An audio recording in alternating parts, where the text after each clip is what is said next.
Konnichiwa, this is Richard from 8020 Japanese, and in this video I'm going to show you a visual model of Japanese sentence structure that you can use to build virtually any sentence in Japanese.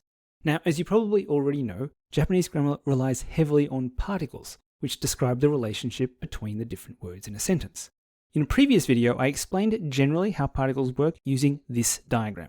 If you haven't seen that video yet, be sure to check it out as it lays a lot of the groundwork for what we'll be discussing here. But basically, particles define the role of each word or phrase in a sentence, and the main particles, some of which are shown here, define those roles in relation to the verb or the action word, which is the core central piece of the sentence. Now, this is good in that it shows us how the particles define the roles and the relationship between certain elements and the verb, but it doesn't really give us a way to build a sentence. All it gives us is the general relationship defined by those particles. What we need to do is we need to take this and lay it out in such a way that we can use it to build sentences. So let's build that model. We can start off with this, and we have three parts. We have the topic and the particle wa at the beginning. Then we have a section in the middle that's just got other information, and this other information can appear in any order. And at the end we have a verb. So it's just topic, wa, then something else, and then the verb. These are some of the elements that can go in the other information section. This isn't an exhaustive list and there are more things, but you'll notice that these are the same elements we saw in our previous diagram. These elements, as you can see, each have a particle attached to them, and those are the same particles that we saw in that earlier diagram. The important part is that the particle always goes along with the element that it's attached to. So we can change the order of the different elements inside the other information section as long as we keep the particles together, because particles are what define the role of these elements, not word order. Ultimately, that gives us a sentence that will typically start with topic wa, and then some other elements with their particles attached to them, followed by the verb at the end. And it's kind of just that simple. Now, of course, it's not always just that simple. There's a lot more complexity that we can add to this, but ultimately it comes back to this model. And we can add that complexity simply by adding more elements or expanding the ones we have. Okay, so now let's see how we can apply this model to an actual sentence. We'll use this example. Taro saw Noriko. Taro wa Noriko wo mimashita. Here we have Taro wa, the topic at the beginning with the particle wa, followed by the other information section. And in that section we have one thing, the object Noriko marked by the particle o. And then at the end, of course, we have the verb mimashita. So that gives us Taro wa Noriko o mimashita. Now let's look at another example that uses a different kind of element, this time a destination. Taro went to school. Taro wa gakkou ni ikimashita. So again we have Taro wa, the topic of the sentence with the particle wa at the beginning. Then we have the other information section, which has one element, in this case gakkou being the destination with the particle ni, gakkou ni. And then at the end we have the verb ikimashita, meaning went. Altogether, that gives us Taro wa gakkou ni ikimashita. Taro went to school. Okay, now let's see how we can apply this model using examples that have two other information elements. For our first example, we'll use this sentence. Taro gave the book to Noriko. First of all, we have Taro wa at the beginning, and then we have our verb at the end, agemashita. That means gave.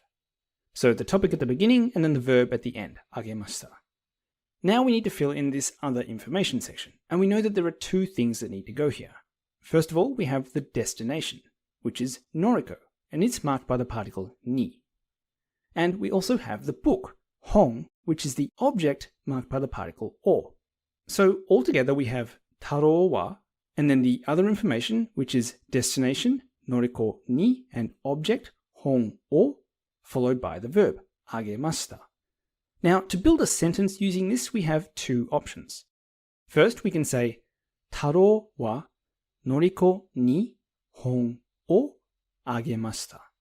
So we can put the destination first and the object second. The result is, Taro wa Noriko ni hon o agemashita. Taro gave the book to Noriko. Our other option is to reverse that order. So instead, we could say, Taro wa hon o Noriko ni agemashita. Taro wa hon o Noriko ni agemashita.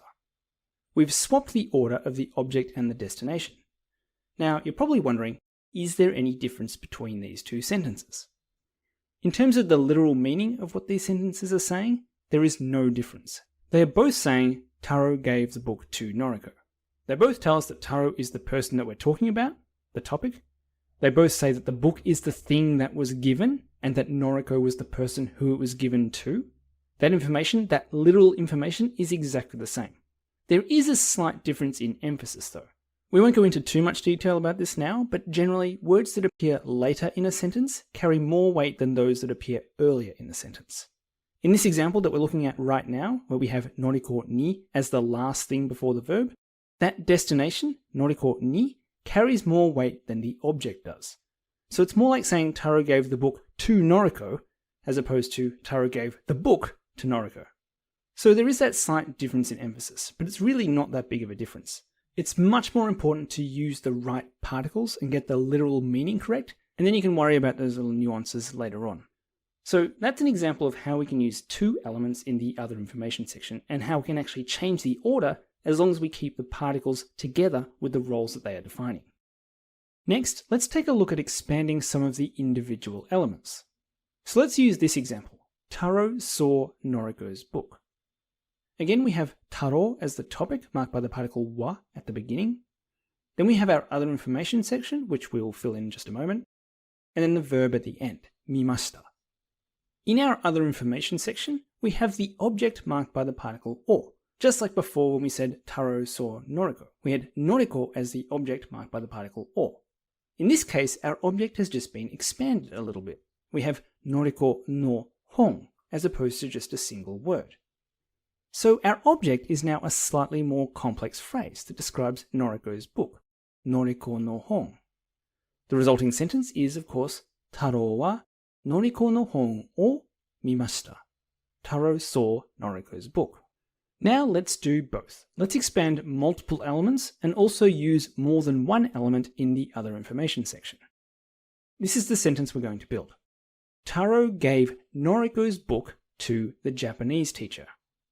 We'll start with this basic outline as we've used before, Taro being the topic marked by the particle wa at the beginning of the sentence, and the verb agemashita at the end of the sentence. Now let's fill out the other information section.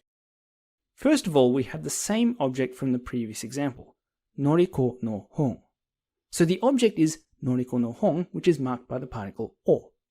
Now we need to add the destination, which in this case is Nihongo no sensei. Nihongo meaning Japanese and sensei meaning teacher. Nihongo no sensei therefore means Japanese teacher, teacher of Japanese. This as a whole is the destination, so we mark it with the particle ni. The result is we have two expanded elements in the other information section. Noriko no hon, which is the object marked by o, and Nihongo no sensei, which is the destination marked by ni. As we know, this means we have two ways that we can say this full sentence. One of them is to have the object first and the destination second, or the other option is to have the destination first and the object second. So let's hear how both sound. We can either say, Taro wa Noriko no hon o Nihongo no sensei ni agemashita, or we can say, Taro wa Nihongo no sensei ni Noriko no hon o agemashita. Both of them mean Taro gave Noriko's book to the Japanese teacher. So it all comes back to this model. We have our topic at the beginning, marked by the particle wa, then an other information section, which can have any number of different elements within it, and then the verb at the end. We can use as many or as few of these elements as we like, and we can expand on the individual elements. We can expand on one or two, we can expand on all of them. There really is a lot of flexibility in Japanese, but it all comes back to this basic model. And we can apply this model to basically any Japanese sentence you can imagine.